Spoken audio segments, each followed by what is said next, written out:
Hey guys, welcome back to my channel. Today I thought I would bring you along and show you how I plan my week out, things that I do, websites I use, how I get ready to prepare for our homeschool week.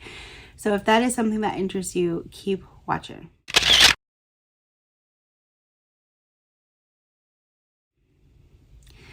All right, so my life has been extremely simplified for using Homeschool Planet. This is not sponsored. This is me just loving on Homeschool Planet because it has saved my life. In many ways, it has truly done that because it has eliminated me down here with a lot of not open and go type curriculum to really plan out within like 5 minutes. Literally, that's what it takes me to plan out, maybe 10 if I'm pushing it for the following week. So I'm going to flip this camera around. I'm going to show you the things that I do to get ready for my week, and let's get to it. All right, so Homeschool Planet. I've opened it up. This is like an online planner. So amazing. Basically, this is my first thing I'm seeing as I'm opening up for the day. So as you could see, I did not check off that we did this history curriculum lesson. And that is because for whatever reason, we are a week behind. So this is technically supposed to be for next week. So what I'm going to do is we have options over here.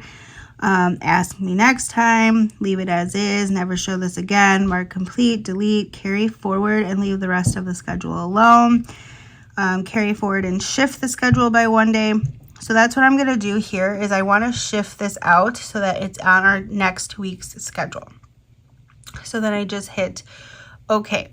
And then now it's going to tell me the following is not scheduled for today. What would you like to do? So it's the next regularly scheduled date is the 23rd. So I'm just going to hit reschedule to the next regularly scheduled class and then hit OK. So it's going to bring this history portion on Monday to the following week. So as you can see, this is all grayed out. That's because our week is over with. So I'm going to just go up here because today is Thursday, and I'm going to check the boxes that we did today so that they are marked complete. If you didn't complete it, if you did not complete it, then leave it open, and then it'll have that pop up again like you just saw for the history, and it'll be completed for the following week. So I'm going to just hit complete on everything. And then I'm going to switch over. So as I could see, I left off on lesson 44 with our language arts. So that's the only thing that I need to take note of because I have to print that out. So I'm going to go over here and go to our next week. See, it's already filled in for me. All I have to do is print. So I'm going to print a copy, but I'm going to scale this down to fit on one page because that's how I like it. So now I'm going to grab this from the printer. I don't need that right now since I have it in front of me for the sake of this video. So I'm going to notice that we're doing lesson 45 through 48 next week. So what I need to do now is break this down so I can come over here and open up my level 3 course. So I already forgot the number. So what are we doing? 45 through 48. So now I have to print out my free PDF from The Good and the Beautiful. So I'm going to go to lesson 45, right here. Cool. And I'm going to print out page 162 I have to find 48. Okay, so 162 to 174. So I'm just going to print 162 to 174 and print.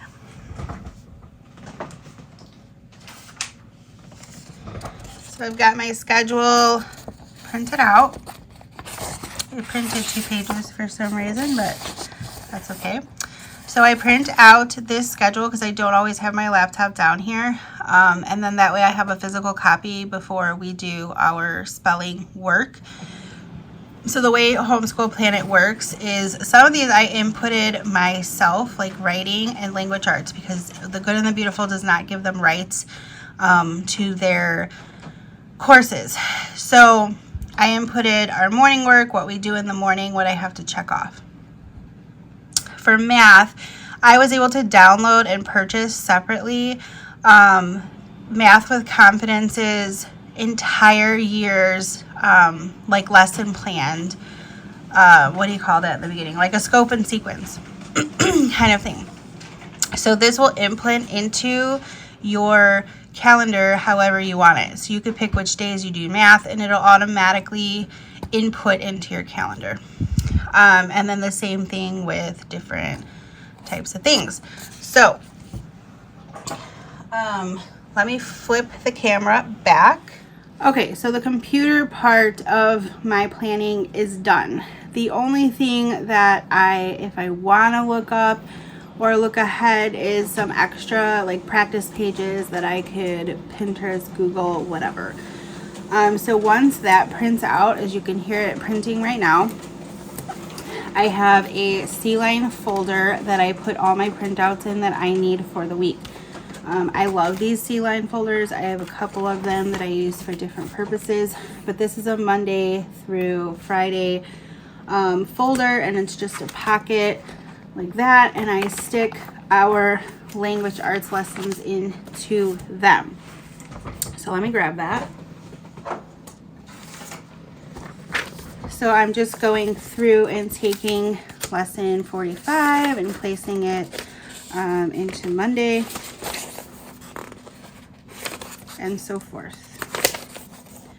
Oof, that's a tough one. So sometimes what I love that the Good and Beautiful does is that on days where there's a long, lengthy lesson, they don't have us reading in our book that day because it would take a lot of time, and they want their lessons to be spaced and timed fairly well by age. So just going to quickly put this in my folder for next week. And then I do one other thing.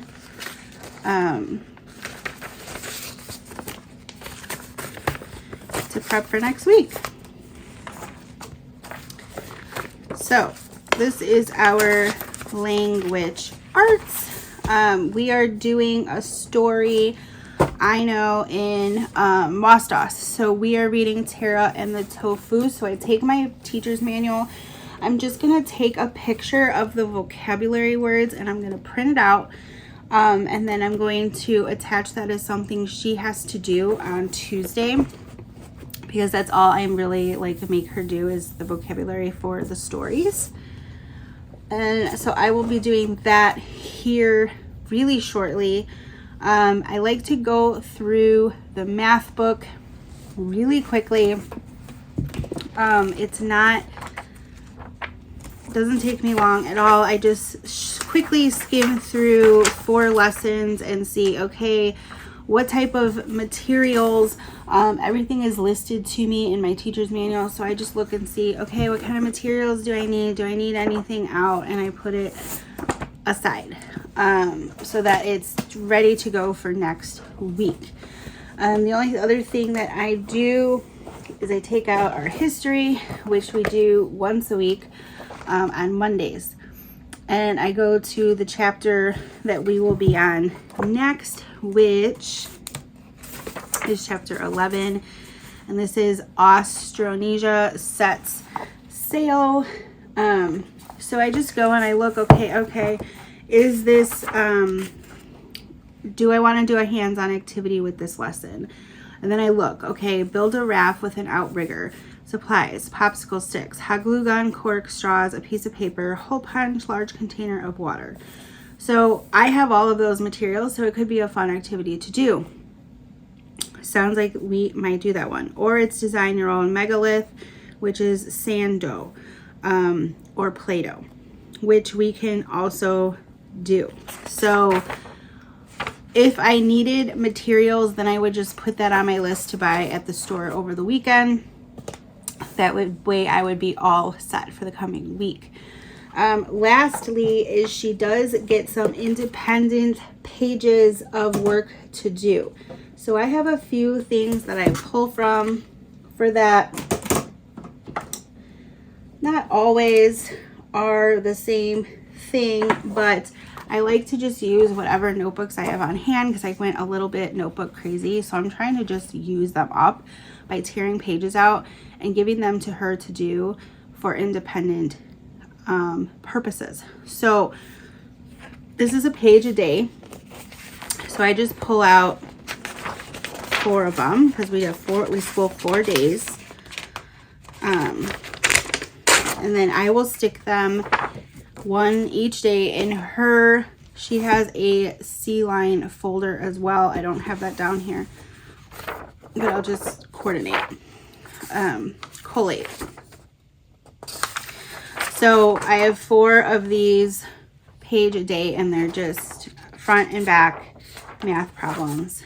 Simple, easy peasy. And then sometimes if I want to give some extra math, I have these critical thinking pages as well. And this is 2nd grade. So I really want her to like have review almost. So I'm going to punch out 4 of these for some math review. And then I go into her critical thinking co and take out some mind benders. Now this is 2nd grade, but or level 2, but we're almost done, so we're just going to use it up and move on to the next critical thinking book. So I'm only going to take out 2 because we're not going to do that every day. And then I open lastly this big 3rd grade book, and I'm just going down the line. I'm not pulling out different sections. I'm literally just printing out 1 page, and they're super easy. This literally takes her 10 minutes to do all of it. So it's not a ton in it. To me, a lot of people would think this is busy work, but to me, this just keeps her brain flowing, and it's getting her to do some things independently, as that is super important in my homeschool, because as she gets older, she's going to need to work independently on some of these subjects and things are only going to get harder from here on out. So that is it. This is exactly what I do every single end of the week. I have her homework out. I will put that in her folder. I have our language arts stuck in their folder. I have everything laid out. I have our warm-up flashcards that we do before math to warm up. I have them already placed out. And that is it. That simplifies everything by having a schedule already in place. And then I have my printed out schedule ready to go as well. And then I'll have that sitting out here on the table so I don't have to have my laptop. And then once we get through our entire week, I'll go through and check off the lessons that we did on the computer so that I can know whether it's going to transfer over to the following week or if everything's just done in a timely manner. So that is all I do to prep for my week. Look at how much this website, this online planner, has saved my time, my timing, and everything I'm planning for the following week. So let me know in the comments what are your tips, or how do you get ready for the week? Does it take you a long time? Have you checked out Homeschool Planet? Let me know down in the comments. If you're new here, I'd love you to subscribe to my channel for future videos. And I will see you guys in my next video. Bye.